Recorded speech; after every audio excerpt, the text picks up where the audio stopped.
Okay guys, nampak ni perah sikit. Letak sini. Cara makan dia, angkat, nganga. Oh,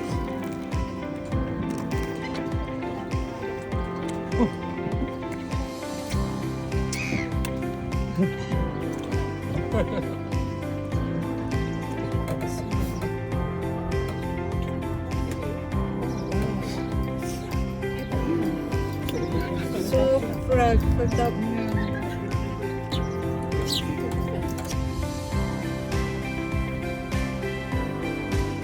Okay, so kalau korang yang pergi New Zealand, korang wajib singgah dekat Hyde Country Salmon.